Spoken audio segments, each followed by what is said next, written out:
Buenos días a todos, buenas tardes a todos. Muchas gracias nuevamente por acompañarnos en la jornada del día de hoy, en este conversatorio que se da en el marco del Observatorio Jurídico, Social y Económico COVID-19 de nuestra facultad y que fue creado con motivo y a propósito de esta pandemia que nos atraviesa a todos.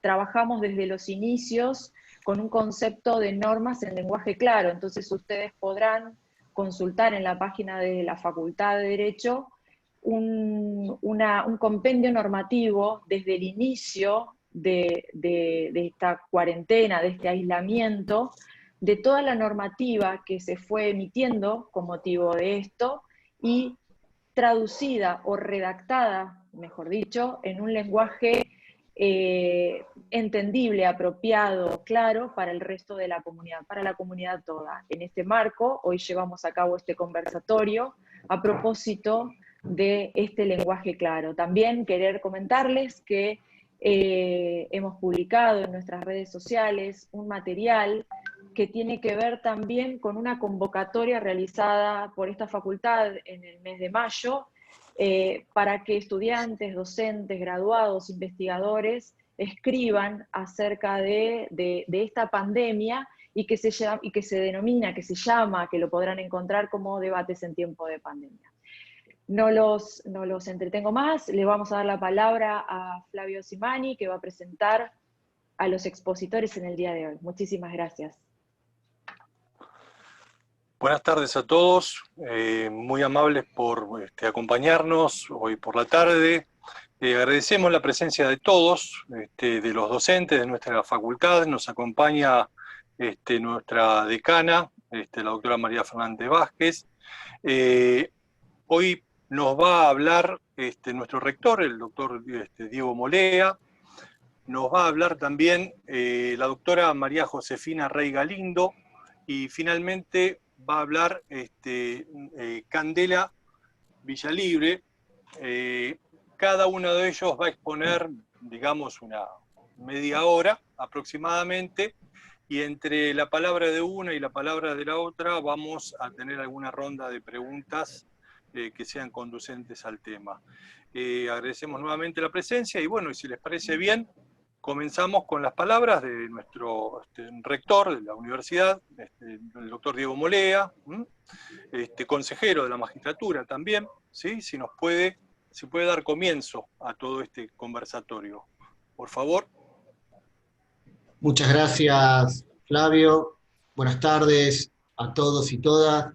Realmente es interesantísima esta charla, este conversatorio que han organizado desde la Secretaría de Investigaciones de la Facultad de Derecho.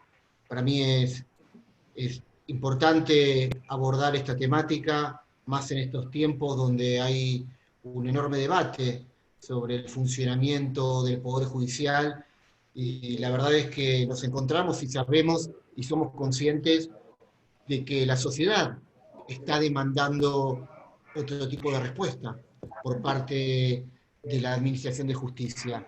Ante eso, yo creo que esta problemática que hoy nos convoca, el derecho que tienen los ciudadanos a conocer y a comprender, y las pautas que se deben establecer sobre el lenguaje claro, como es el título de este conversatorio, es más que interesante para estos tiempos. Y hace aproximadamente 2 años que venimos trabajando desde el Consejo y desde la universidad, a través del Centro de Estudios Judiciales, y con quienes trabajan conmigo en el Consejo de la Magistratura. Hoy también se encuentra Candela Villalibre, con quien compartimos distintos proyectos en el Consejo, en cuestiones comunicacionales en conjunto. Y la verdad es que hace mucho que venimos hablando sobre la incidencia de los medios de comunicación en la justicia, el rol de los medios, cómo impactan en la comunidad. Y en esto también hace tiempo que venimos dando un debate, en primer lugar, sobre el lenguaje claro en función de cómo se expresan los operadores judiciales a la hora de dictar sentencias, a la hora de comunicarse, a la hora de presentarse frente a la sociedad. Yo creo que esa es una de las aristas para abordar en relación a este derecho que tienen los ciudadanos de informarse, de saber, de conocer. Pero es importante, me parece que debemos tratarlo y seguir abordándolo como una de las primeras aristas, porque siempre planteamos que la forma de expresarse de los magistrados es compleja, es difícil. En estos tiempos, y lo hemos visto porque lo trabajamos, pero también porque hay encuestas que lo dicen, donde el 80% de la sociedad plantea que no entiende, cuando tiene que leer un fallo judicial, no entiende de lo que están hablando.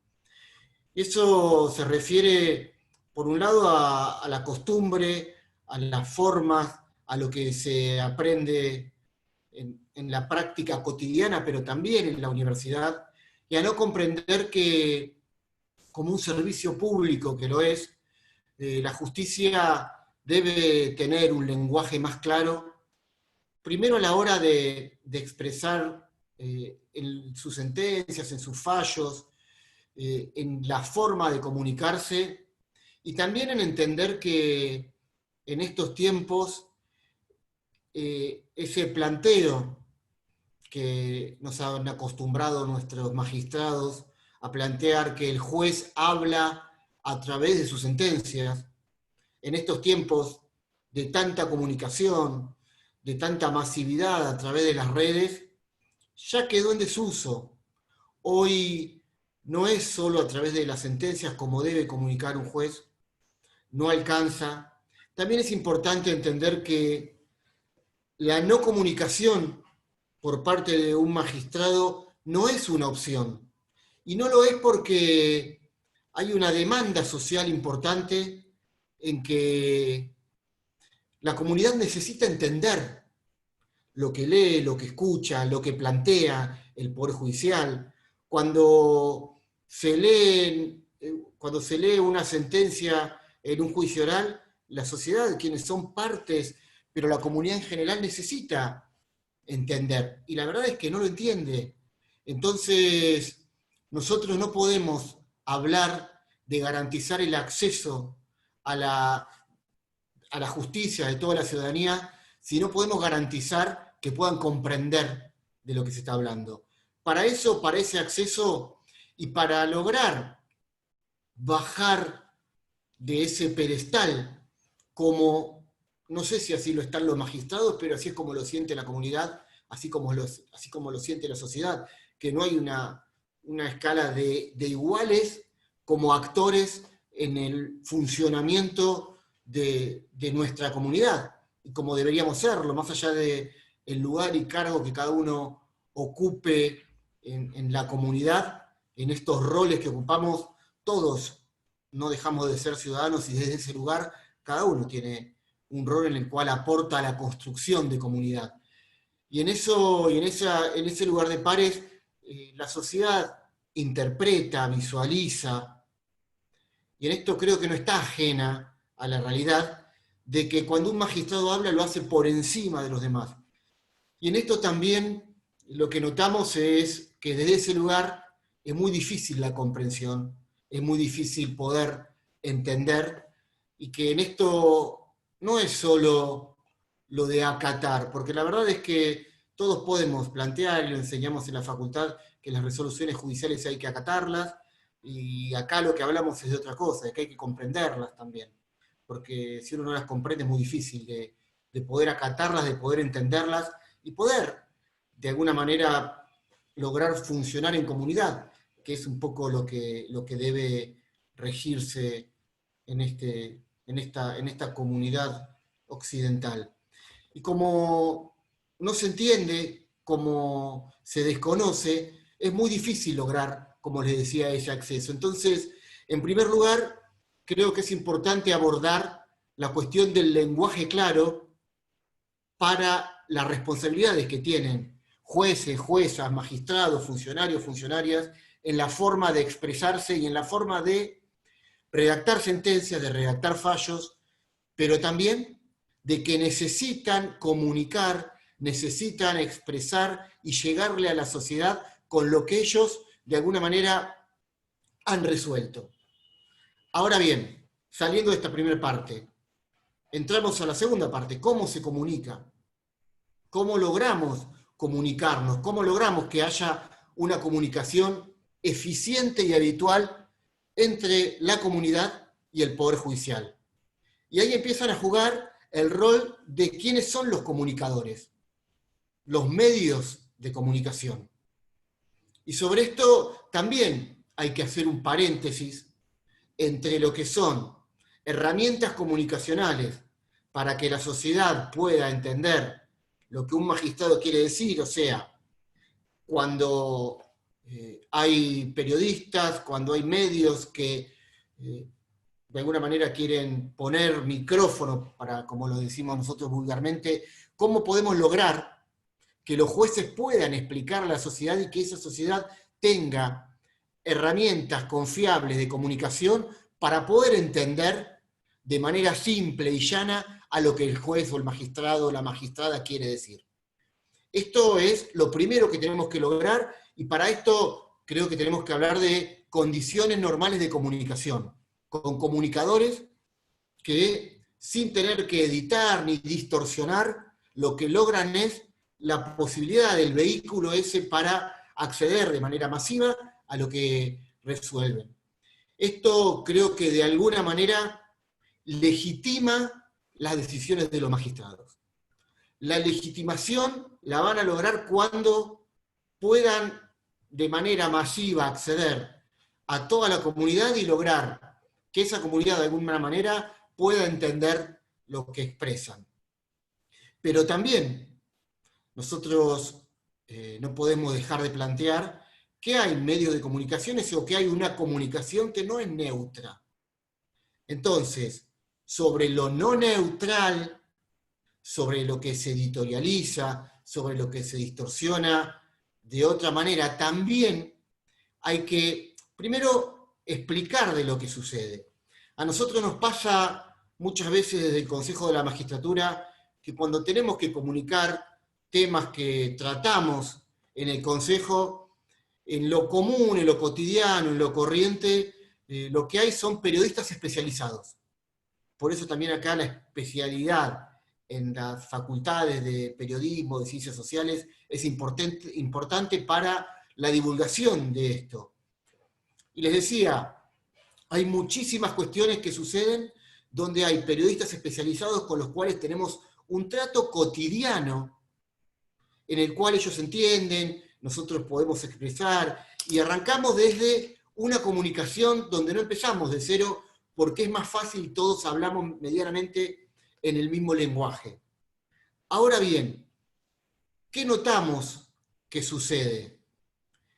Que cuanto la noticia empieza a ser de mayor impacto comunicacional, o cuando la noticia judicial empieza a traer, por distintas razones, por cuestiones editoriales, por cuestiones de que impactan más en la sociedad, o porque también el medio, de alguna manera, lo que quiere es poner en el tapete esa noticia para lograr que tenga alguna injerencia más en la comunidad, lo que pasa es que, o lo que sucede, es que periodistas, no tan especializados, pero sí con mucha más experiencia, y periodistas más taquilleros, para llamar de alguna manera, son los que toman la noticia y los que empiezan a comunicar. ¿Qué es lo que vemos a partir de esto? Que se pierde la especificidad de la noticia y que ya el trato con el periodista empieza a ser otro. ¿Por qué? Porque ya no hablamos en el lenguaje en el que estamos acostumbrados con las cosas cotidianas. Entonces ya empieza a haber más intereses, ya empieza a haber intereses atravesados y además el periodista, que es el que comunica, que es el periodista más conocido, que más vende, que más incidencia y más protagonismo tiene en esos medios de comunicación, lo que tiene es que no conoce tanto las cuestiones jurídicas y las cuestiones del derecho. Entonces ya tenemos que empezar a explicarle desde otro lugar. Y ahí ya se distorsiona mucho más. Y esto que nos sucede a nosotros, y que cuento la experiencia mía particular en el Consejo de la Magistratura, también le pasa mucho a los magistrados. Entonces, ahí ya arrancamos de una cuestión más difícil entre nosotros para poder comunicar. Imaginémonos, si tenemos este problema entre nosotros, cómo vamos a llegar a quienes queremos llegar, que es a la comunidad toda. La verdad es que cada vez es más complejo. Y a esto quiero agregar algo más, que hace muy poco lo estuvimos discutiendo en unas charlas en el Ministerio de Justicia. Por la cuestión, la deformación nuestra por provenir de la universidad, cuando nos toca entrar en estos mundos jurídicos, ¿qué nos sucede? Muchas veces queremos aplicar mayor didáctica y comprendemos que la sociedad no entiende cuando le hablamos de lo que es un proceso, cuando le hablamos de, en estos tiempos, lo que es una cautelar, mucho menos que un tema que voy a tratar en el final, lo que es un per saltum, que dicen los medios, la gente no sabe de qué estamos hablando.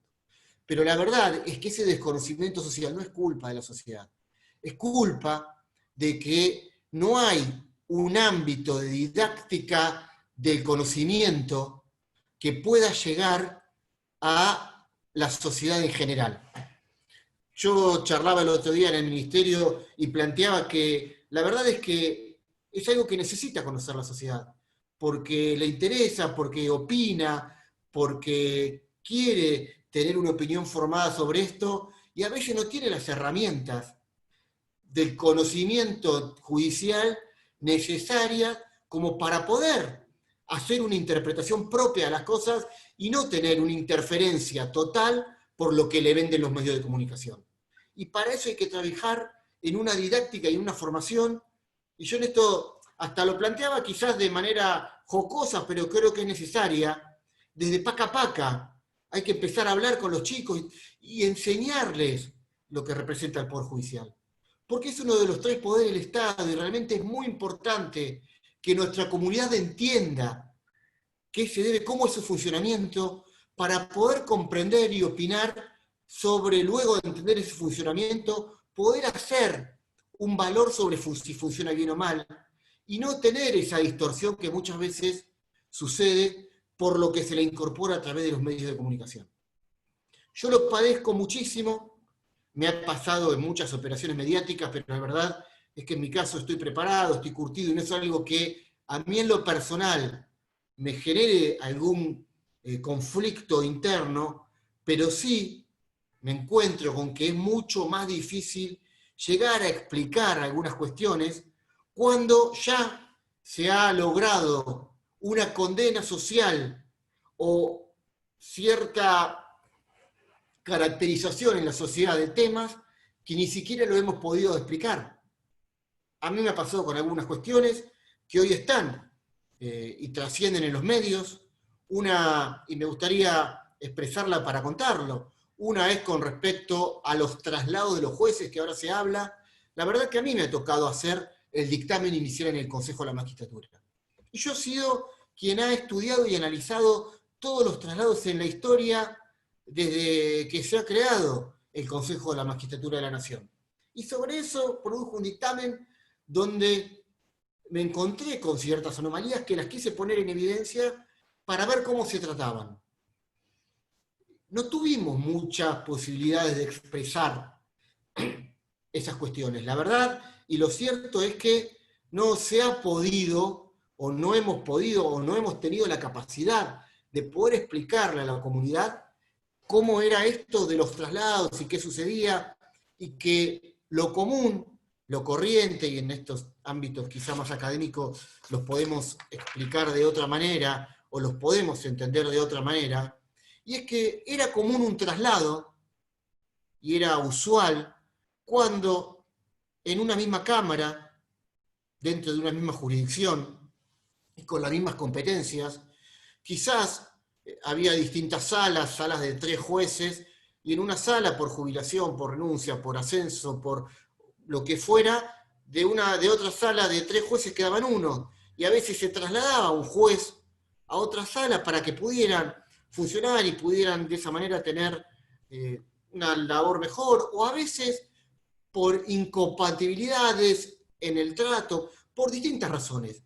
Era común y corriente poder trasladar un magistrado bajo la misma competencia, bajo las mismas funciones, bajo la misma jurisdicción.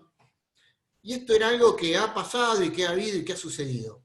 Ahora, nos encontramos con muchos traslados que no eran horizontales, como planteamos en estos casos, que eran un poco más oblicuos. Y ante eso, cuando lo pusimos para discutirlo, no tuvimos la posibilidad de explicarlo, y la verdad es que la sociedad no logró, o por error nuestro, asumo el error, entender bien qué es lo que planteábamos, y se generó todo un cuestionamiento a que se quería correr jueces. Y la verdad es que no había un corrimiento o un traslado ahora de los jueces.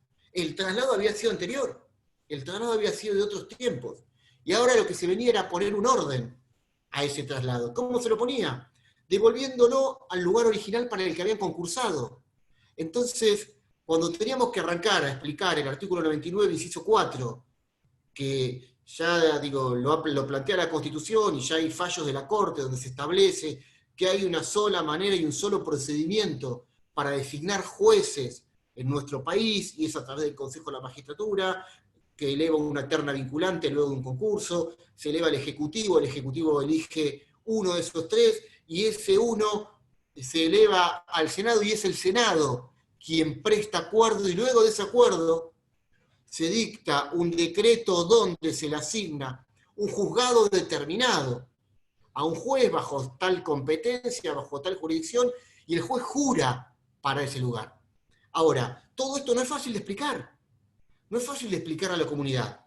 Y si ante esto vos tenés de otro lado una tapa en los medios que dice quieren trasladar a un magistrado, y se resulta difícil. Es por eso que la didáctica y la enseñanza del funcionamiento del Poder Judicial para con la sociedad es imperiosa para seguir construyendo comunidad. Estoy convencido. Ahora me dicen, ¿tenés la forma? No, no la tengo tan clara. Estoy convencido que necesitamos, y es importantísimo que nuestra sociedad pueda entender y comprender cómo funciona el Poder Judicial. Porque es inmensamente importante para un Estado democrático que la sociedad lo comprenda. Es por eso que me parecía importantísimo este conversatorio donde hablamos del derecho de los ciudadanos a conocer. Y esto es algo que no lo tienen porque el Estado es el que está obligado a dárselo. Y hoy es mucho más fácil la distorsión mediática, es mucho más fácil entrar a través de los medios y construir una imagen social que genera cierta idea de que es así a otras. Entonces, contra eso la verdad es que es difícil, pero tenemos la necesidad de hacerlo. Y es a través, y vuelvo al inicio, de un lenguaje claro, es a través de construir una dialéctica llana para poder lograr que la sociedad lo entienda, y también que entienda la sociedad que cuando hablamos de reforma judicial, y hoy está muy en el tapete esto, se instala que la reforma judicial es la búsqueda de impunidad. Y yo en todos lados donde digo reformas, para mí no hay una sola reforma, para mí hay distintos tipos de reforma, y la verdadera reforma judicial, la reforma necesaria que todavía no se habla, va a ser la reforma que venga a solucionar los problemas que tiene la sociedad hoy.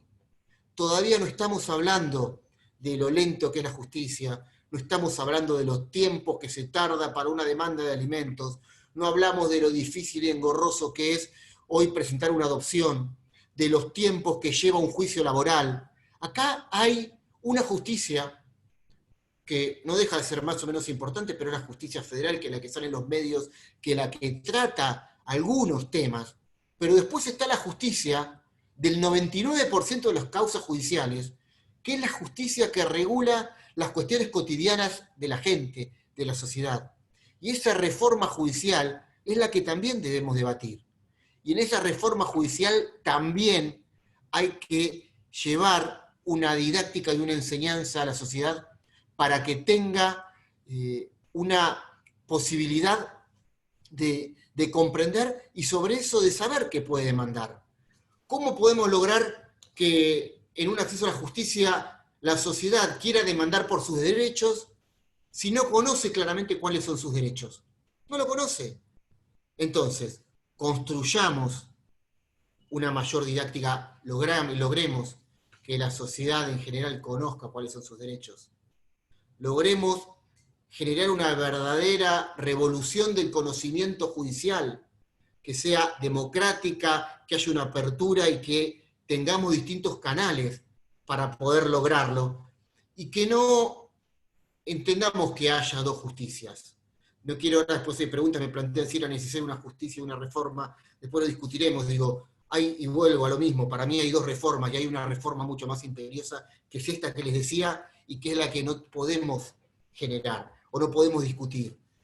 Pero digo, y para ir culminando y después yendo a los temas, creo que el lenguaje claro es importante para evitar la distorsión en lo masivo, es importante tener una discusión y una información a través de los distintos canales y de los espacios masivos de comunicación, un ámbito neutral de comunicación, de enseñanza, de divulgación de derechos, de que la sociedad pueda interpelar al poder público, al poder ejecutivo, legislativo y al judicial sobre cómo actúe, pero para eso tiene que conocer, y hoy no lo hace.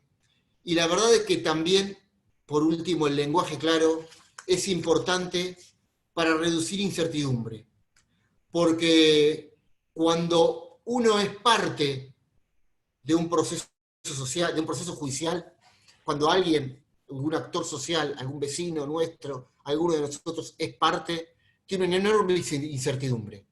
Mucha más de cuando sigue a través de los medios una disputa entre otros. Entonces, creo que para lograr una reducción en la incertidumbre y para que de esa manera haya una justicia más justa, porque esto lo venimos diciendo y hemos generado muchos debates con que la justicia que no es clara no es justa, cuando la justicia no es lenta no es justa, cuando no se entiende genera incertidumbre. Y cuando genera incertidumbre en una parte, realmente eso entorpece mucho más un proceso judicial. Y la verdad es que hay alguna incertidumbre que podría ser lógica y podríamos decirle que uno tiene que respetar al juez a que dicte sentencia y hay tiempos prudentes en los cuales lo va a determinar. Y esa incertidumbre es la sana, la lógica. Ahora, cuando es lenta, cuando no se entiende, cuando no es clara, cuando se distorsiona a través de los medios, cuando genera esa incertidumbre, la no posibilidad de poder, de alguna manera, continuar con la vida cotidiana de cada uno de nuestros vecinos y vecinas, realmente es mucho más complejo y es lo que genera y lo que nos obliga a repensar el Poder Judicial. Yo en estos tiempos estoy convencido que es necesaria una discusión y una gran reforma donde podamos debatir de manera sana y objetiva, y que esta reforma no es solo de los temas que pasan de alguna manera en Comodoro Pi o en el Palacio de Tribunales. La verdadera reforma se va a dar cuando podamos discutir entre todos cómo construimos una justicia que nos ayude a lograr la armonía social que todos buscamos. Y para eso tiene que ser con la sociedad, entendiendo, no de espaldas a la sociedad, entendiendo y teniendo nosotros la posibilidad de tener empatía con el otro.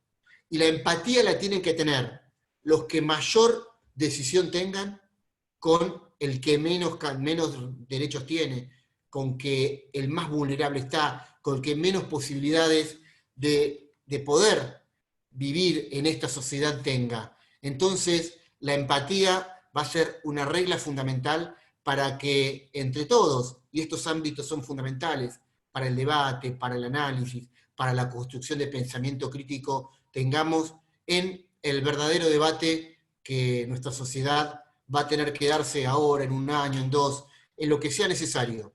Pero creo que ese debate entre todos y de manera sana va a ser importante para poder construir una justicia independiente, sana, justa, y que la sociedad, la comunidad, sienta orgullo con la justicia que tiene y le den ganas de respetar sus fallos.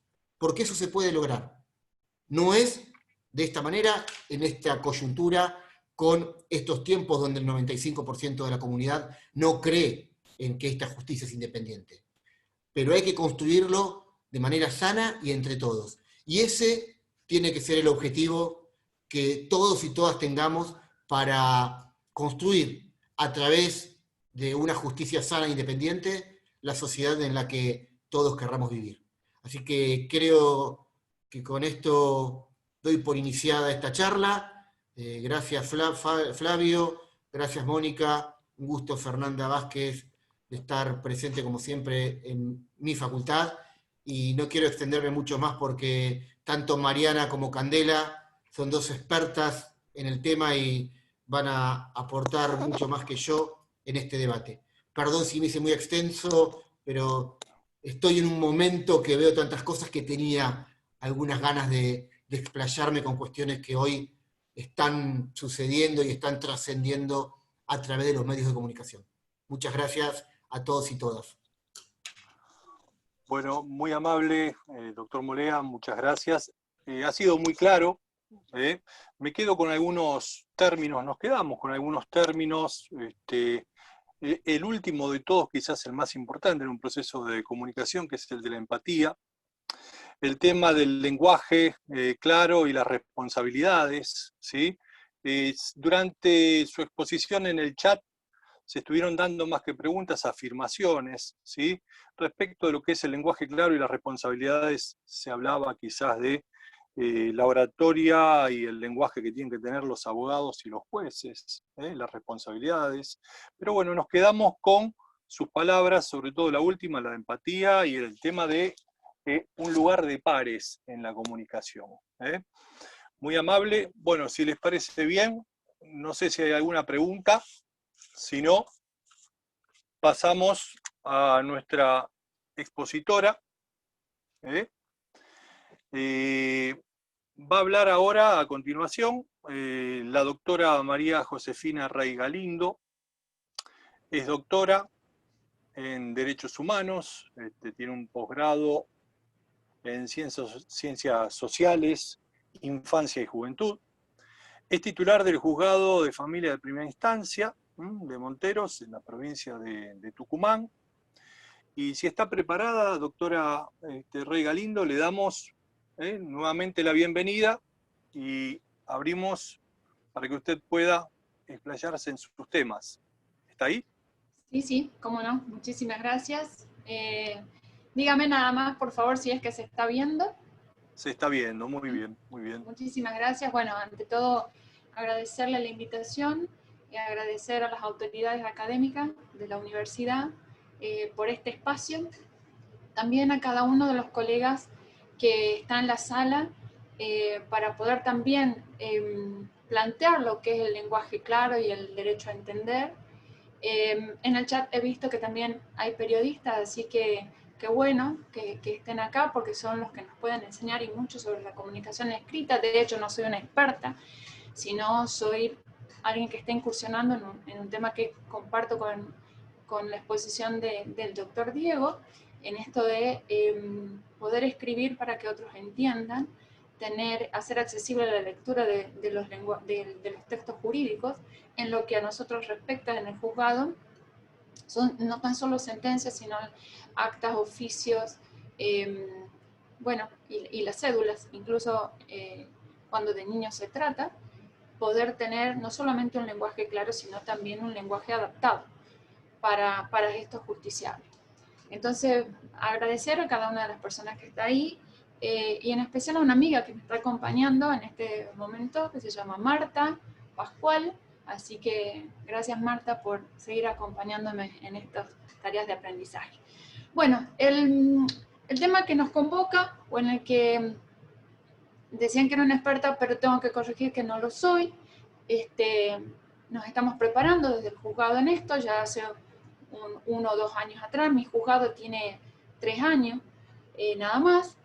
Pero a partir, digamos, de este interés también en que se sepa de lo que estamos hablando y de la promoción de derechos, una de las adaptaciones en las que hemos incursionado, hay otras, es esto del lenguaje claro, el derecho a entender. Entendiendo que una comunicación clara también hace, no tan solo a un buen sistema, a un buen servicio jurídico, sino hace al acceso a justicia. Acá comienzo este breve recorrido, lo que es el valor de la escritura, ¿no? Y yo me voy a permitir empezar esto y tomarlo a Borges no como un disparador, sino como un gran maestro en la escritura, exquisitez de escritura, que fíjense que en este solo verso no utiliza una sola coma, más tiene 2 oraciones pocas, con una comunicación, un mensaje contundente. Y él dice: y de pronto llegará alguien que baile contigo, aunque no le guste bailar, y lo haga porque es contigo y nada más. Es una exquisitez, no ha utilizado palabras ni rebuscadas, ni de que la gente no pueda entender, al contrario. En todo lo que significa la escritura de Borges, que es otro tema, él aquí en este verso nos puede hacer llegar un mensaje y hasta nos puede hacer sensibilizar el alma, si se quiere, y solamente con palabras como bailar, contigo y gustar. Más usa buenas conjunciones, con lo cual el lenguaje claro también tiene que ver con esto de saber escribir y saber la gramática. Muy bien. En los conceptos clave, ¿no? Como conceptos clave, esto para poder escribir eficientemente, como decía el doctor Diego, para que el mensaje llegue a nuestro lector, entiendo que tenemos que tener pautas muy claras. Primero, escribimos porque de esa manera comprendemos mejor al mundo. Para quienes tenemos el acceso a la lectura, para quienes tenemos una educación o una instrucción, hay quienes no. Muy bien, nadie va a leer el texto como uno lo escribe, porque la forma de escribir es personal. Así como tenemos forma de correr personal, tenemos forma de caminar personal, la forma de escribir también es personal. Por mucho que creamos que nuestra elocuencia y claridad, acá les hablo a los abogados, las que los leen, no nos van a leer como nosotros creemos. Cuando alguien no puede seguir la forma de escribir, lo lee más lento, malinterpreta lo que dice o no lo entiende, por supuesto que se frustra. Y si no tiene claro eso, no se consigue lectores. Esto lo tenemos que tener claro nosotros, quienes trabajamos con lenguaje técnico jurídico, porque aquí viene lo que hace un ratito hablaban de traductores, ¿no? Para nuestros mensajes. No nos sirve si es así. Y la gente solo lee si cree que lo que escribe tiene valor. Nosotros creemos, ¿no? Los abogados, los jueces, creemos que generamos valor con los textos, pero en realidad el valor lo genera el lector, siempre y cuando ese texto esté organizado, sea claro y permita una lectura accesible. Y acá viene el problema del lenguaje jurídico. El lenguaje claro, para entrar en tema, el lenguaje claro y sencillo es una condición también, aunque no esté con exactitud puesto así en los tratados internacionales, es un derecho que está implícito en las normas de los tratados internacionales. Porque es el derecho al acceso a la información y el derecho a la libertad de opinión. ¿Cómo un ciudadano va a poder opinar y conocer sus derechos si no los comprende? Y acá vamos a unir esto de poder escribir claramente, poder tener texto sin que se necesite un traductor, hace al derecho a comprender, hace el derecho a la información. El lenguaje claro, entonces, es un promotor del acceso a la justicia. De hecho, el Comité Internacional de Derechos Humanos lo pone expresamente en materia de infancia y como promoción de derechos para niños, niñas y adolescentes. Pero esto no es tan solo reducido a ese grupo, sino para todos. porque hay un lenguaje también de los derechos. Trayendo a Quino, gran maestro también argentino y creador de Mafalda, fíjense en ya como él hace como parodias de esto, ¿no? Fíjense cómo Mafalda dice: a todo aquel que deliberadamente se rebelare y no tomara, comiere, tragare, engulliere y os sorbiere esta porquería, vos le pegares, refiriéndose a su mamá y al plato de sopa. En un breve recorrido en todo esto que tiene que ver con el lenguaje claro, son movimientos de simplificación, modernización o clarificación que lleva 3 décadas, o aproximadamente 3 décadas. Empieza en Europa, en países anglosajones, en Suecia especialmente, y más tarde se instala en los que son los países hispanos, y el mayor avance está en Argentina y Chile. Este lenguaje claro podríamos tenerlo nosotros para 3 ámbitos, si se quiere, de las ciencias del saber: en la medicina, el derecho y en la economía. En la medicina, y les digo por qué, suelen los médicos hablar, o el discurso médico suele ser tan complicado que nosotros los abogados necesitamos traductores para saber de qué se trata, no solamente una receta porque es inentendible desde la gráfica misma, sino para cuando nos hablan en términos médicos no sabemos y generalmente preguntamos a otro que nos habrá querido decir, o hacemos interconsulta, quizás con quienes no sean médicos, para poder entender lo que el discurso de la medicina nos dice. En el derecho pasa igual, y en la economía, por supuesto que sí. Muy bien. En la economía, fíjense, ya en Estados Unidos aparece este movimiento y hay una ley de protección al consumidor en donde todos los extractos que tienen cuentas, números, y el consumidor tiene que saber cuánto va a pagar, qué fecha va a pagar, a quién le debe pagar, deben estar en letras más grandes, no tener letras chiquitas, para que la persona tenga una lectura comprensible, una accesibilidad a esa información y no aparezca como solapada una información importante. En el derecho argentino, en lo que es en el lenguaje jurídico, en el anteproyecto del Código Civil y Comercial está entre los fundamentos del año 2012 ya, hablaba de la redacción de normas lo más clara posible a fin de facilitar el entendimiento por parte de no tan solo profesionales, sino de las personas que no son profesionales, porque el texto iba dirigido para el ciudadano común. En la cumbre iberoamericana del año 2016 y antes también, porque esto empieza en el 2011, estas cumbres, ya empezaron a hablar de grupos de lenguaje claro y accesible en la elaboración de diccionarios jurídicos que tenían determinados objetivos. Entre esos objetivos era unificación del léxico jurídico en la orbe iberoamericana, constitución de un verdadero derecho fundamental al debido proceso, puesto que a tal efecto es esencial el uso del lenguaje jurídico claro e inclusivo y no discriminatorio en las resoluciones judiciales, y contribuye a esto la legitimidad de la judicatura, que está estrechamente ligada a la claridad y a la calidad de las resoluciones judiciales. Esto se promueve. Esto también es tomado por la Argentina. Fíjense cómo en este recorrido les voy a mostrar que hubo ya otros magistrados de iniciativas personales, institucionales, en donde el lenguaje claro se va instalando. Este movimiento de simplificación se va instalando en nuestra ciencia, en nuestro trabajo. Un juez civil, el doctor Iparraguirre, perdón, es el primero, o al menos en el que yo conocí, que en el texto de su sentencia, en una cuestión de restricción de capacidad, le habla a la persona incapaz para que pueda entender lo que él quería decirle en su texto. Esto hace también a los derechos a las personas con discapacidad.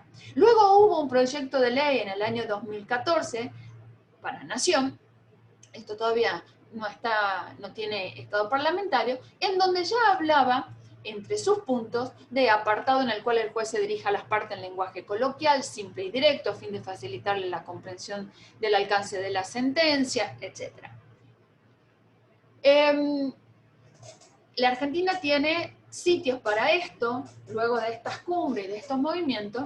Por supuesto que la Argentina toma este guante, como quien diría, y tiene este sitio que se llama Wikinews, donde está el glosario colaborativo de términos jurídicos, donde hay una página que se llama Derecho Fácil, donde puede uno encontrar el ciudadano común encontrar los textos ya redactados de manera accesible para su comprensión.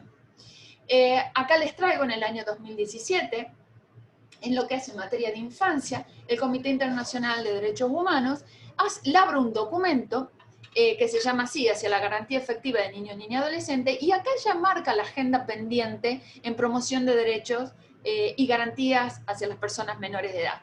Entre esa agenda pendiente o esos deberes que habían asumido los estados al suscribir la Convención de los Derechos del Niño, está esto los procesos judiciales que deben ser adaptados, y acá les remarco, en un lenguaje comprensible, entre otras adaptaciones que impone la Comisión. Muy bien. En el año 2019, otra de las iniciativas es por parte del Superior Tribunal de Córdoba, con un acuerdo de este Superior Tribunal a los fines de tener también sentencias en lenguaje claro, y a esos fines, o todos los textos en lenguaje claro, y a esos fines decide crear un comité en este sentido. En el año 2019 hay otra iniciativa del juzgado número 10 en lo penal, también contravencional, donde tienen ellos un manual de lenguaje claro a los fines de un debido proceso. En una sentencia, estos son solamente iniciativas que les quiero ir marcando. En el Tribunal Superior de Corrientes también, en una sentencia de orden penal, también redacta esta sentencia de manera accesible para la víctima. Actualmente, en el año 2020, en plena pandemia, Formosa también tiene una guía de lenguaje claro en el anexo 1 del Acta 3058, donde promueve este movimiento de simplificación para todo lo que tiene que ver con los textos judiciales. Y empieza este texto de Albert Camus, y dice: todas las desgracias de los hombres provienen de no hablar claro. Y recientemente ustedes ahí en Buenos Aires, con una ley que se promulgó para la provincia el 14 de septiembre, al cual desde ya felicito. Pero bien, todo esto tampoco es un descubrimiento de hace 3 décadas hacia atrás, sino que en la tradición judeocristiana podemos saber que hace 5.000 años que se habló o que se escribió claro con no matarás, no robarás, no mentirás. Muy bien. El punto de partida, entonces, es que por alguna razón cultural, que es difícil de entender, tendemos a asociar que un individuo que utiliza palabras sofisticadas es de mayor educación y nivel social. Y esto nos han enseñado en la facultad. Cuando usamos latinajos, ¿no? Cuando usamos palabras rebuscadas, es cuando se cree que es más erudito y que es más elegante el texto que escribimos. Nada más alejado que la realidad. El lenguaje sencillo no tan solo es un movimiento, sino es una virtud. Poder expresar, poder comunicar de forma clara, sencilla y organizada un mensaje para mi lector es una virtud, no cualquiera lo logra. Entre las virtudes de ese lenguaje claro es que aumenta el nivel de conocimiento de las personas en todos los niveles socioeconómicos, por supuesto, ayuda a las personas a encontrar información de manera más fácil y rápida, ahorra tiempo y dinero porque no hay malas interpretaciones y reduce los errores, y mejora las relaciones con los usuarios, disminuye la probabilidad de litigio y llega a más personas, entre otras cosas.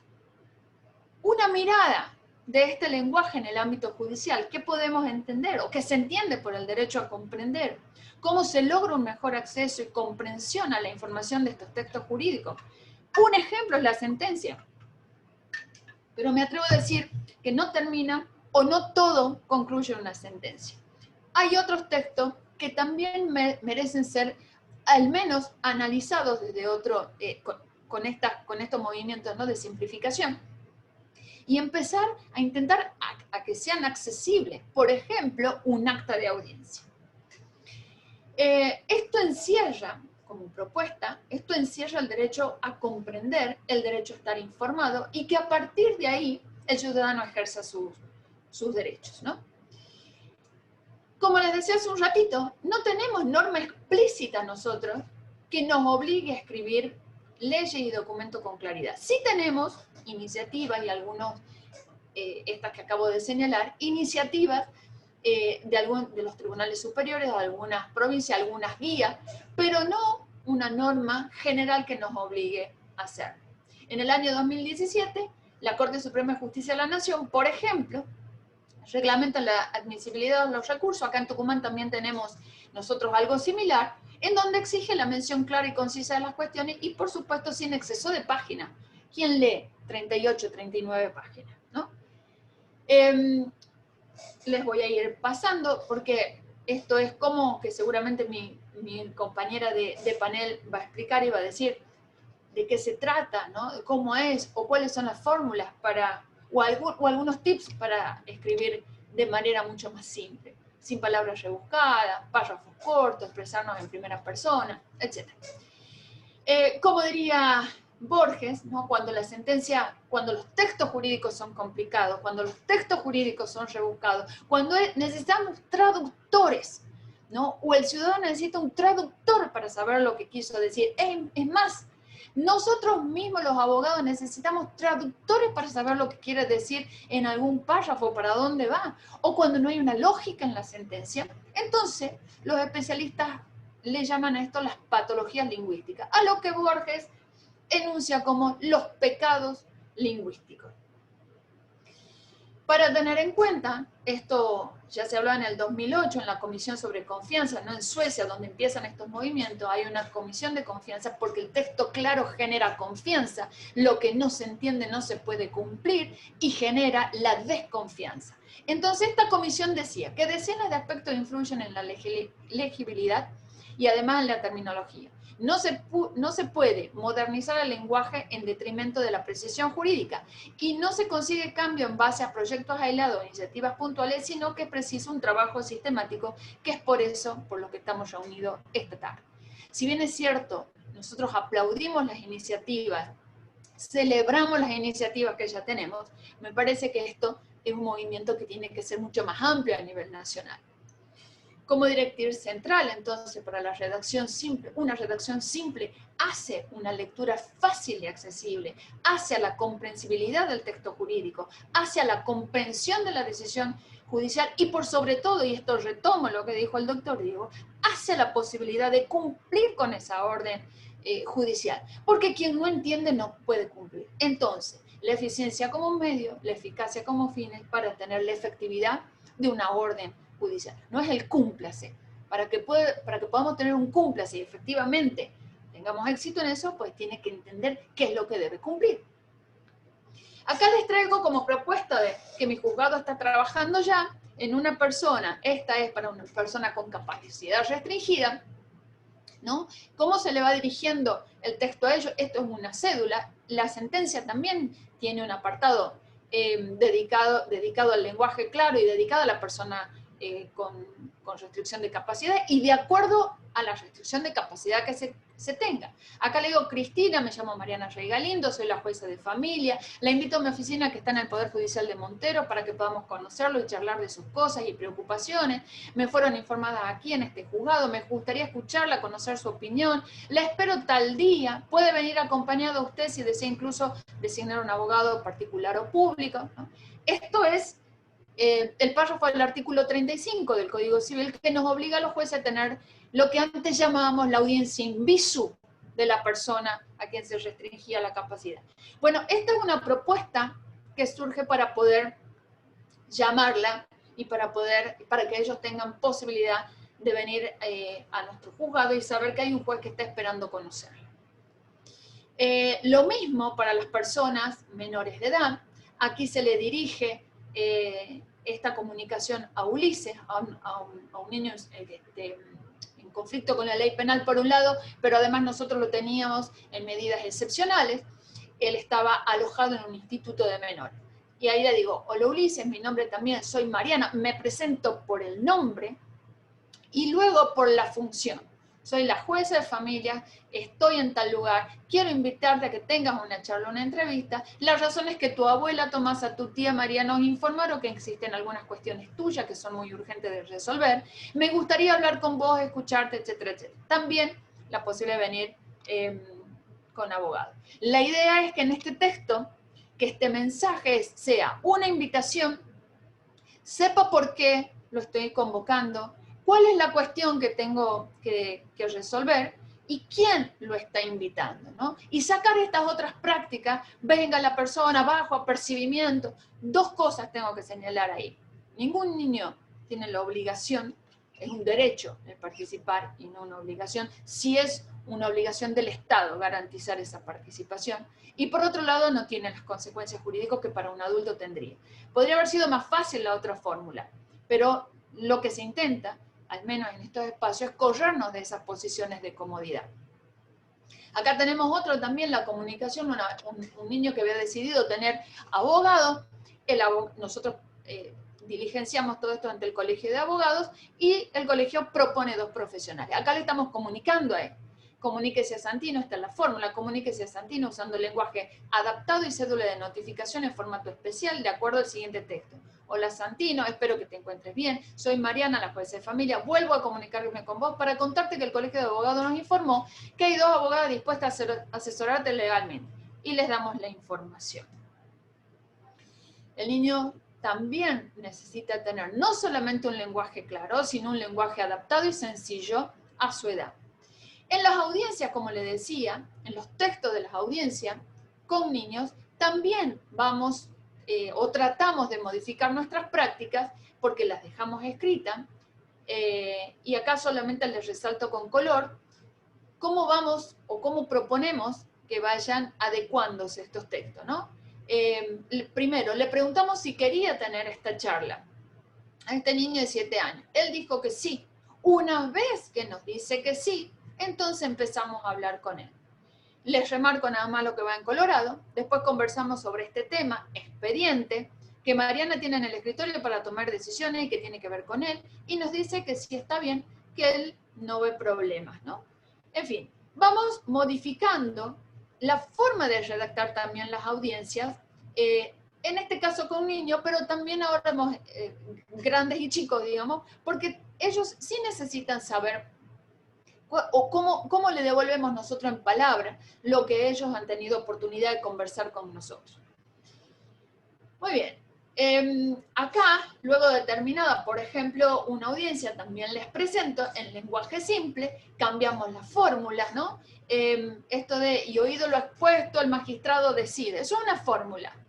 Nosotros proponemos adecuarla para nuestro lector, para el justiciable, en la edad que tenga. En este caso vuelvo a traer los niños, pero también se hace con las personas con restricción de capacidad o en un trámite de restricción de capacidad, o personas adultas mayores, o aquel que simplemente no sabe leer y escribir. Les cuento que también como mecanismo de adaptación usamos los soportes tecnológicos. En este caso, que para el niño, le decimos, una vez terminada la charla con Santino, Silvia y Elena, es que tengo que decidir algunas cosas pequeñas para poder continuar con este trámite. Así que digo, en primer lugar y ante todo, quiero agradecerte, Santino, que hayas aceptado hablar conmigo y venir hasta mi oficina. También felicitarte por decidir participar en este trámite que inicia la mamá Mari y habernos hecho saber tu opinión. Esta opinión para mí es importante para resolverse el final, etcétera, etcétera. Todo esto no es de onda, sino que establece la ley a favor de los niños y esa ley se llama Convención de los Derechos del Niño, así que muchas gracias por venir.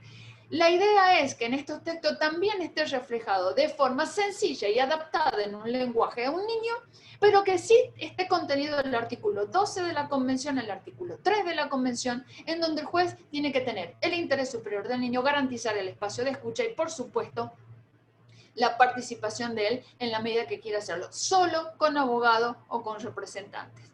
Muy bien. En este caso teníamos una abuela y una nieta, y acá digo cuando las fórmulas legales no tienen cabida, es la abuela la que inicia el trámite de comunicación. La nieta decide que por ahora ella no iba a tener esta comunicación de la abuela porque necesitaba verlo primero a su papá. En el texto de la sentencia, le decimos, hay una explicación a Liliana en lenguaje claro, ¿no? Quiero contarle de forma natural y llana de qué se trata esta decisión y las razones que tengo para tomarla.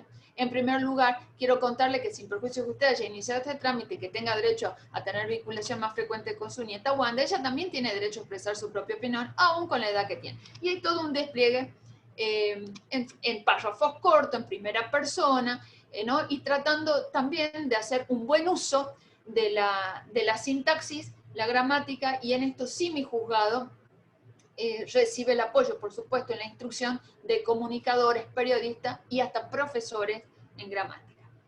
En el texto de la sentencia volvemos a comunicarle a Liliana lo siguiente, en la parte del resuelvo: soy la doctora Mariana Rey Galindo, me vuelvo a presentar, aunque parezca redundante, ellos necesitan saber quién les está diciendo qué cosa y quién les dirige esa nota cuando les llega en el papel, lo que nosotros llamamos cédula, ellos lo toman como un papel. Y sin perjuicio que su abogado pueda notificarle e informarle lo que resuelve. Quisiera dejar abierta esta invitación para que usted venga a verme, si así lo desea, cuando usted lo decida, y en ese momento pueda explicarle personalmente todo lo que se trata esta sentencia. Las personas necesitan la devolución de esa palabra, necesitan comprender, con lo cual, entre mis funciones como juez, sin perjuicio de la apelación o de lo que pueda consentir el abogado, también está poder explicarle al justiciable por qué decido lo que decido o cómo llego al menos a esa decisión. Para las personas con capacidad restringida igual, ¿no? En este caso, soy Mariana, nos conocimos cuando viniste a mi oficina con tu hermano G y tu hermana J, era necesario conocerte, por eso te doy las gracias por haber venido. En este caso también un artículo 35, se restringe la capacidad y se le explica a ellos por qué y cómo, en la medida de las restricciones que se hagan. Estos textos no tan solo están adaptados ya en lenguaje claro para los niños, sino también para los adultos, en este caso una adopción. Por eso es que parte del texto dice: de manera previa es necesario destacar que toda la sentencia está redactada en lenguaje sencillo para que resulte fácil de comprensión a Mauricio, quien es el protagonista de esta historia, el principal interesado en este proceso. Igualmente para Lorena y Marcelo como coprotagonistas de la historia de vida de Mauricio, como usuario del servicio de justicia. Mauricio, la persona, el hijo adoptado; Lorena y Marcelo, los padres adoptivos. Y aquí sí les digo, lo voy a tratar en todo el texto por sus prenombres: Mauricio, Lorena y Marcelo. El texto está todo redactado de esa manera, a los fines, porque ellos son, en definitiva, mis destinatarios. También está en la parte del resuelvo la misma invitación, tanto Mauricio para Lorena, para explicarle cómo he llegado a la decisión que había llegado.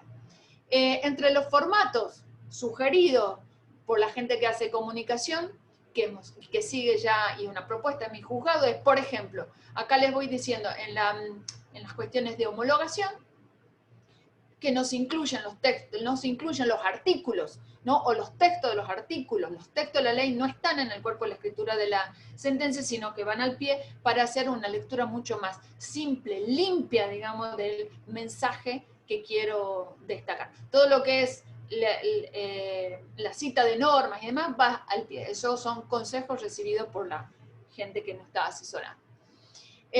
Por ejemplo, acá hemos cambiado la palabra homologar, que para nosotros los abogados esto de homologar es como una cuestión más que entendible, pero la gente no sabe. Entonces, en vez de homologar, hemos puesto confirmar, entre paréntesis, homologar, con fuerte sentencia y sin perjuicio al tercero, lo convenido, ¿no? Que era un convenio nada más y nada menos que alimentos y régimen de comunicación. En conclusión, toda persona tiene derecho a estar informada sobre sus derechos, tienen derecho a conocer y comprender qué y por qué los jueces toman las decisiones, y para poder cumplir esa sentencia, por supuesto que tienen que entenderla. Sin eso, no puede la gente cumplir. Hablar y escribir claro y leer fácil nos permite disuadir barreras, nos permite la inclusión como ciudadanos. El lenguaje claro es un estilo de redacción simple y eficiente. Y para terminar con Borges, dice él: si lees algo con dificultad, el autor habrá fracasado. Cosa que comparto y dejo para que todos lo charlemos. Muchas gracias. Muy amable, doctora Rey Galindo. Nos quedamos en toda esta exposición con citas, como ha empezado y terminado de Borges, muy al pasar, Albert Camus también. Ha hablado de lo que es la virtud del lenguaje, la mejora en las relaciones, de que se llegue a más personas, por supuesto, muchas veces la necesidad de la traducción de lo que son las patologías lingüísticas. todo aquello que tiene que ver con la redacción clara, para poder cumplir, pero sobre todo ha mostrado con evidencias de su trabajo cuestiones que tienen que ver con que se llegue a la gente mucho más sencillamente, cuestiones que tienen que ver con lo judicial. Vamos a pasar a nuestra siguiente expositora. Es Candela Villalibre, es abogada de la Universidad Nacional de La Plata, es periodista, TEA, forma parte de Palabra del Derecho, que es un espacio dedicado al aporte, al debate y al análisis de lo que es la actualidad jurídica. Es disertante, fue disertante en el primer foro de justicia y comunicación organizado en la Universidad Nacional de Loma de Zamora respecto de lo que es el lenguaje claro, en el 2019, y es docente de la Diplomatura de Comunicación Judicial, que se dicta en la Facultad de Derecho, conjuntamente con lo que es la Facultad de Ciencias Sociales de la universidad. ¿Sí? Todo esto, bueno, está orientado a fortalecer lo que es el ámbito de intercambio y la cooperación entre lo que es el periodismo y la justicia. Bueno, si está preparada, le dejamos su espacio, su tiempo, a Candela Villalibre.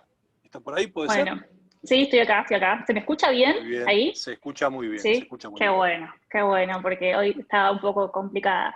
Bueno, en principio les quiero agradecer a quienes organizaron la actividad por haberme invitado, a la Facultad de Derecho, que siempre nos tiene en cuenta, a las facultades sociales, que en conjunto vamos a hacer esta diplomatura de comunicación judicial que comienza este viernes y que justamente viene a receptar un montón de las cuestiones que ya dijo el doctor Molea y la doctora Galindo sobre la comunicación en el Poder Judicial. Sabemos que hoy los jueces y juezas no comunican solo por sus sentencias y que justamente la utilización del lenguaje claro es una de las principales trampolines para el acceso a la justicia, ya que los latinazgos y los tecnicismos generalmente funcionan como barreras que obstruyen no solamente que las personas puedan comprender qué es lo que se está resolviendo en el expediente en el que sean parte, sino también aquellas cuestiones que tienen que ver con el interés público, aquellas cuestiones, por ejemplo, de medidas de gobierno que se judicializan y tienen un impacto directo con la comunidad.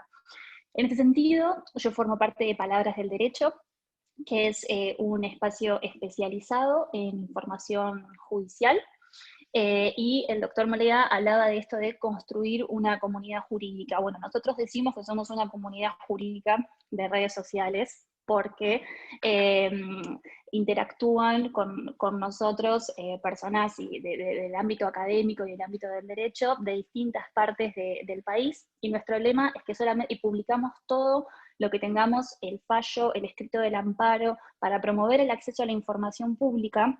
Es decir, que cualquier profesional del derecho pueda acceder a esa información como insumo, pero además acompañamos ese contenido con 4 párrafos explicando lo que allí se resuelve, tratando siempre de ser lo más llanos posibles. ¿Por qué? Porque creemos justamente que el derecho a informarse y el derecho a conocer, como es el lema de esta charla, tiene que ser de todos y todas. Y para eso, quienes estamos quizás tenemos mayores responsabilidades o estamos más comprometidos con esas cuestiones, tenemos que elaborar distintos canales también de comunicación que permitan construir no solamente un poder judicial en línea con el lenguaje claro y con una administración de justicia más eficiente, sino también promover eso en la formación de los profesionales jóvenes que recién estamos dando nuestros primeros pasos en la profesión libre, como aquellos que quizás ya tienen muchos años de experiencia, pero incorporan de a poco este nuevo paradigma judicial. Así que en ese sentido nosotros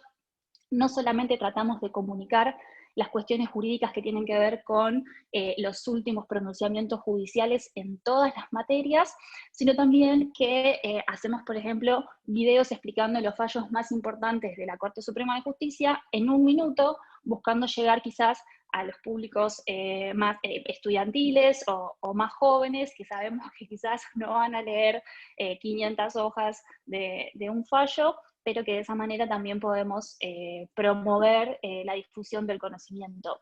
Y lo que estamos notando es que justamente cada vez más personas nos escriben, colegas de distintos lugares, felicitándonos por no solamente por la promoción de información que hacemos, sino por la claridad de los contenidos, que a veces por más de que uno, como decía la doctora, a veces necesitamos traductores nosotros mismos, a veces hasta de propias cuestiones jurídicas, que por su redacción resultan muy complicadas. Entonces, en ese sentido, yo creo que la formación en la práctica de cuestiones de comunicación para quienes se desempeñan, siempre lo decimos nosotros de un lado y del otro, del mostrador de un juzgado, porque no solamente para quienes están dentro de un tribunal o de un juzgado, sino también para quienes están del otro lado, es fundamental.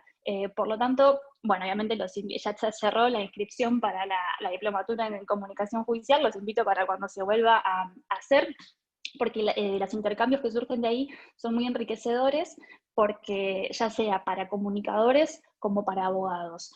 Una de las cuestiones que también suelen suceder con los comunicadores es que a veces es difícil acceder a la información judicial. Si bien es cierto que hoy hay distintos canales por los que uno puede llegar a rastrear, por ejemplo, no sé, en la página del Poder Judicial de la Nación, hacer seguimientos de causas, en el caso de la provincia de Buenos Aires a través de la MEP, a veces es difícil acceder a determinadas resoluciones y eso lo que habilita es un terreno de especulaciones para que a veces los periodistas, ya sea con una intencionalidad o no, justamente a partir de un desconocimiento, terminen titulando o comunicando que un pronunciamiento judicial se dio en un sentido cuando en realidad fue en otro. Nosotros consideramos que desde el Poder Judicial hay sentencias muy valiosas, como por ejemplo lo que enumeraba la magistrada, pero cada vez más jueces y juezas se suman a escribir de esa manera, y muchas veces estas cuestiones no se dan a conocer, quizás por algunas falencias o ciertos obstáculos en las estrategias de comunicación. Nosotros, desde el espacio en el que yo formo parte, tratamos de afianzar la relación entre la ciudadanía y los distintos poderes judiciales, es decir, la justicia no solamente como institución, sino también como valor. Y en ese sentido hacemos un trabajo de mucho esfuerzo y de mucho tiempo, que está destinado justamente a tratar de que más personas puedan comprender la información judicial, pero en ese sentido también necesitamos que cada vez más abogados y abogadas se formen en ese paradigma y que sigamos avanzando en esa misma perspectiva. Así que eso es lo que yo tengo para compartir con todos ustedes, y invitarlos obviamente a que nos sigan en redes sociales, y bueno, y que quedo a disposición también para cualquier duda, como para cualquier pregunta. La verdad es que la doctora fue muy clara en cuanto a cómo se estructura el lenguaje claro en las redacciones. Nosotros tratamos de hacerlo también, los fines de semana generalmente publicamos cuestiones más de carácter académico, pero sí entendemos que solamente no nos referimos a una comunidad jurídica de abogados, sino también a toda la ciudadanía, y para justamente promover no solamente el acceso a la información, sino también el acceso a la justicia. Así que no tengo mucho más para decirles, quedo abierta si alguien tiene alguna pregunta. ¿Me escuchan ahí? ¿Sí? Sí, muy amable, Villa Libre. Comenzamos con las preguntas, si les parece.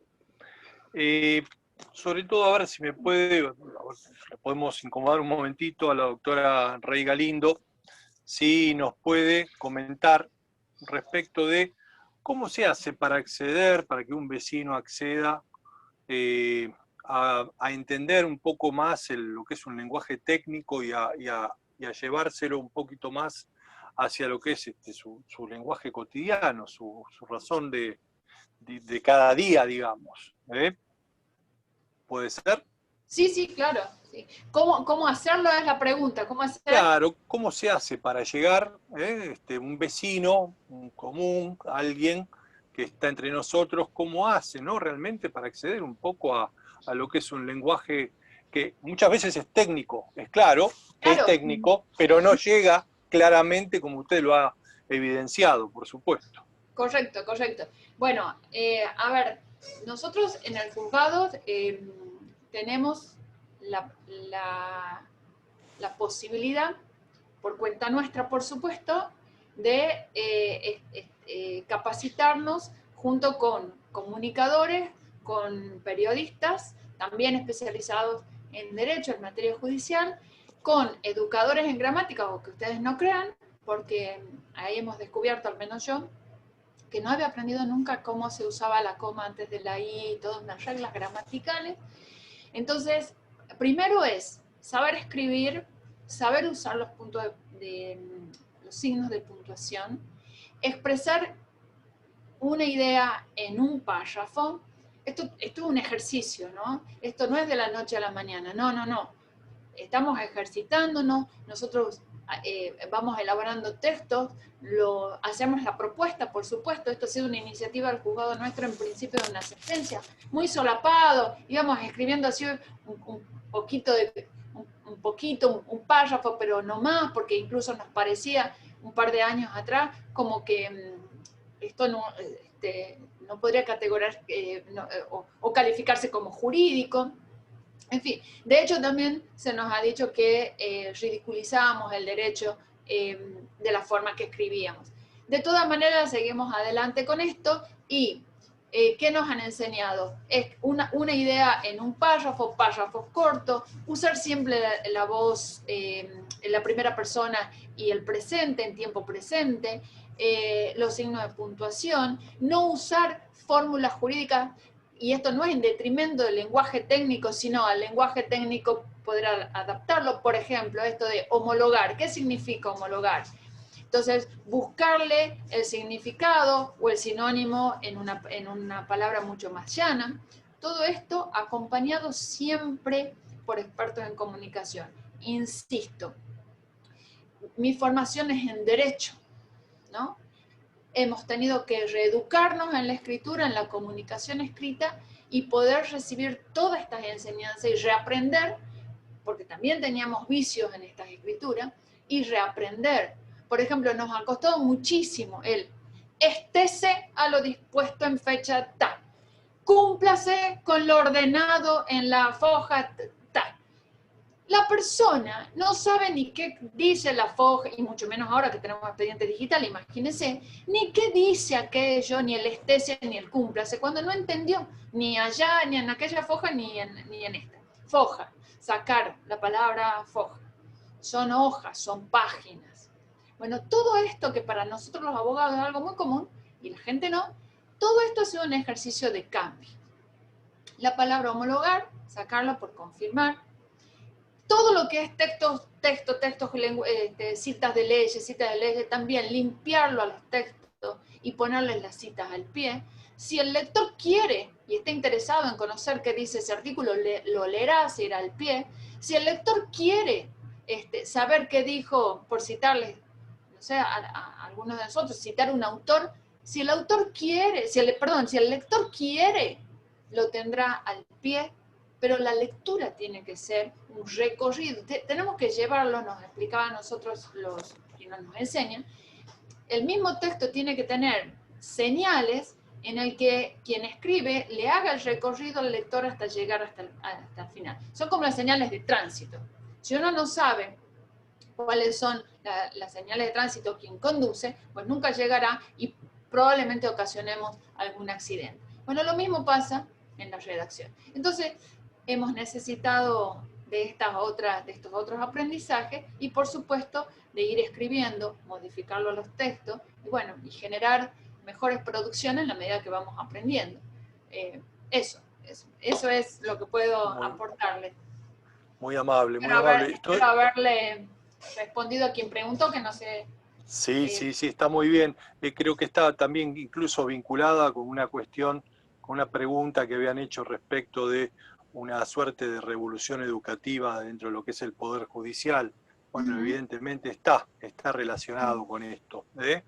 Tratar de reeducarse, lo acaba de decir quizás, a una nueva forma de decir. Bueno, tenemos una pregunta, a ver si puede ser, para Candela Villalibre. Sí, acá está. Si considera necesario, a ver, se están preguntándose acá si consideran necesario que abogados y jueces aprendan oratoria, ¿sí? ¿Qué tal? ¿Cuál es la opinión Bueno, respecto de a esto?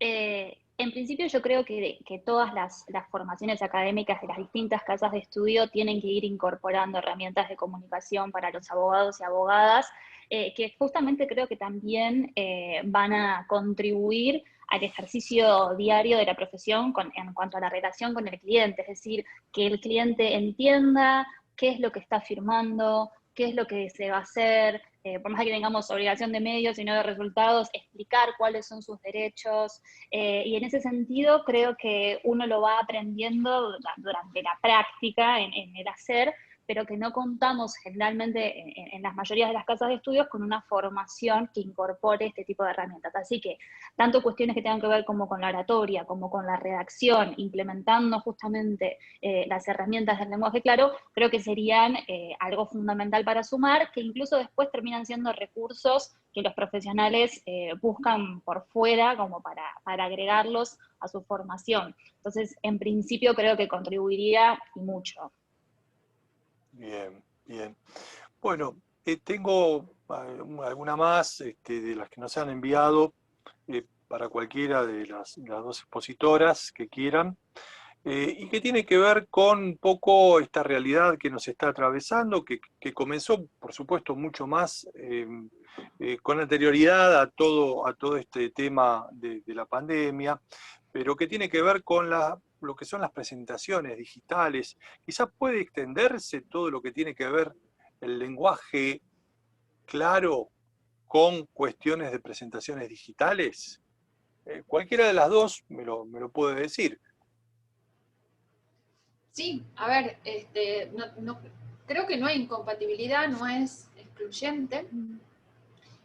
Todo lo que es la digitalización, esta situación, este contexto sanitario a nivel mundial nos ha obligado a usar estos medios, no solo para comunicarnos, sino también para poder seguir funcionando en el mundo.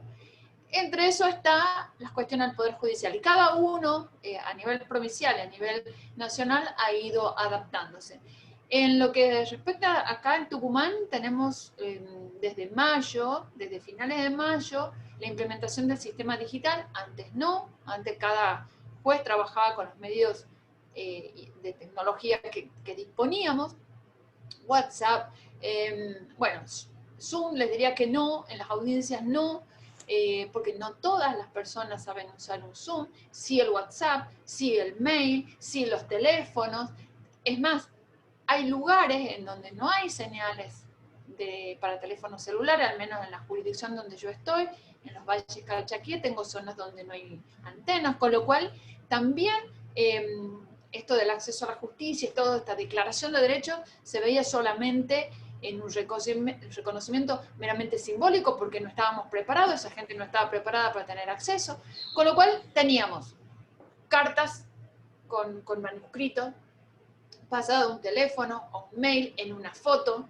Entonces, creo que no hay incompatibilidad. Me parece que tenemos que adaptarnos a todo lo que nos está, en este contexto, a todo lo que nos está pasando. Y si esto va a ser otro de los medios u otro de los modos en que el Poder Judicial va a funcionar, sea provincial o nacional, y bueno, adaptarnos también en el lenguaje, ¿no?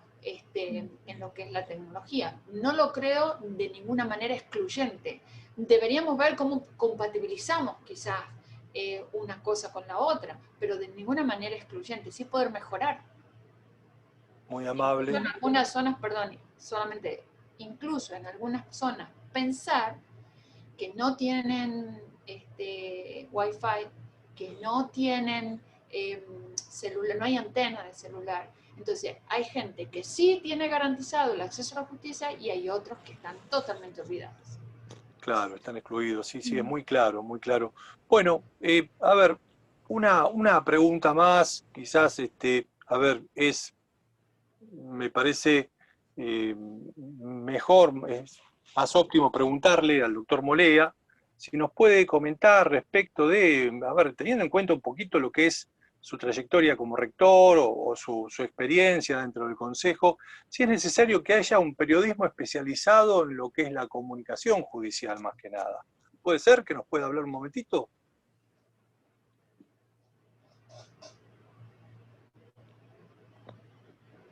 Me parece que tiene muteado, doctor Morera tiene muteado. Ahí está, ahí está. Excelente, Estaba excelente. muteado desde el administrador. Ahí estamos. Muchas gracias. La verdad que es necesario capacitar cada vez más al periodismo en cuestiones judiciales, porque esa es la manera en que podamos, entre todos, informar de mejor manera y llegar a la comunidad. Hoy les comentaba, para mí en cuestiones nuestras en el Consejo tenemos un trato diario con periodistas especializados y con ellos podemos abordar los temas de una manera, y cuando hay temas que trascienden y que toman otra envergadura, son quizás periodistas más taquilleros, los que trabajan con más rating, los que toman esas noticias, y ahí, no por culpa de nadie, pero se distorsionan mucho más las noticias porque es más difícil intentar comunicar cosas con un periodista que no comprende, no maneja la misma realidad. Y esto no es porque debamos hablar difícil, sino todo lo contrario. Yo creo que en esto, bueno, Mariana lo ha explicado muy bien y hemos quedado asombrados y maravillados cuando vimos el abordaje que le da al tema. Nosotros siempre cuestionamos el hablar difícil de los magistrados. En esto hemos denominado que a veces se incurre en la barbarie del especialista, y esto de hablar complejo, hablar difícil. También venimos de estudiar en difícil, yo no me voy a olvidar, y vi hace un rato a una gran profesora que tuve, Claudia Reset, que era parte de esto, estudiar romano. Era muy complejo en muchos términos, y la verdad es que cuanto más simple sea y cuanto más comprendamos la situación, más fácil también va a ser comunicar. Entonces, hay que especializarlos. Digo, la verdad es que la tarea que están haciendo varios medios especializados en cuestiones judiciales, para nosotros es mucho más fácil el trato, la comprensión, hasta para entender y debatir temas. Esto de los traslados que hoy está muy presente en los medios, con periodistas especializados lo hablamos más fácil. Ya no es que andamos diciendo, bueno, pero el traslado fue así, fue horizontal, vertical. O sea, comenzar la información del tema es mucho más fácil cuando con el periodista ya no tenemos que andar explicándole algunas cosas. Si tenemos que arrancar desde qué fue que plantea el artículo 99 de la Constitución, es más complicado. Con lo cual, al contrario, aliento a que se especialicen, por un lado, muchísimo en las facultades de sociales y de periodismo, en cuestiones jurídicas, y también, lo hablamos mucho con la decana, en las facultades de Derecho hay que enseñarle comunicación a los futuros abogados y a los futuros magistrados. Son dos temas que van de la mano.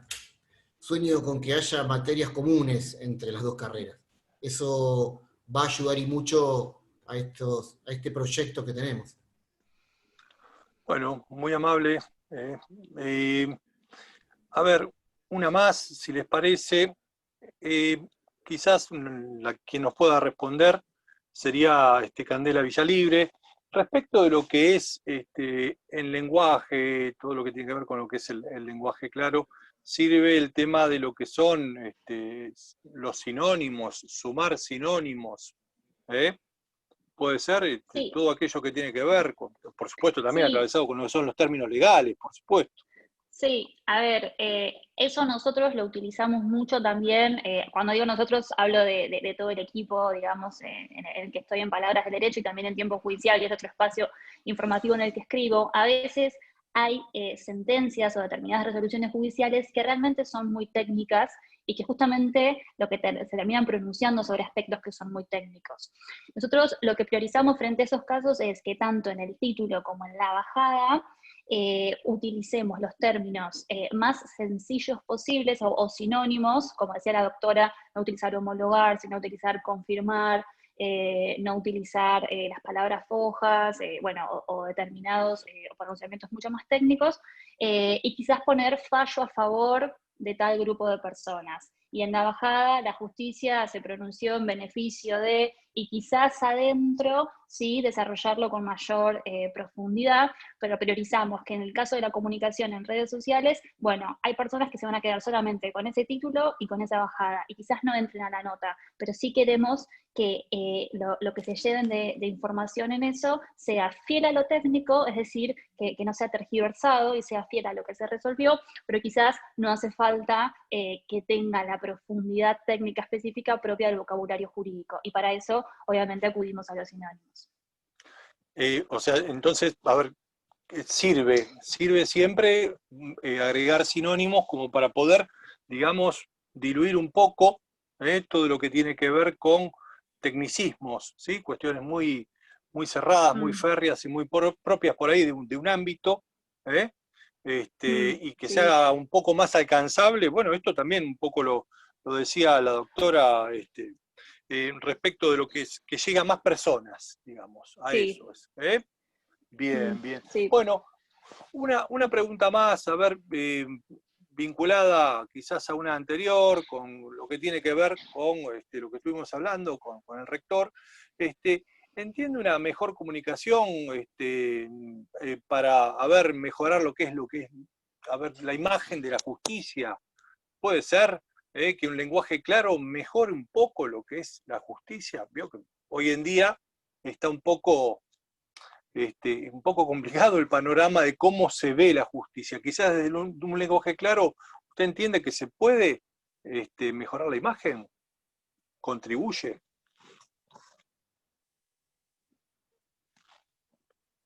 Te pregunto, está muteado todavía. Sí, el doctor Molea, por favor. Ahí está. Ahí está.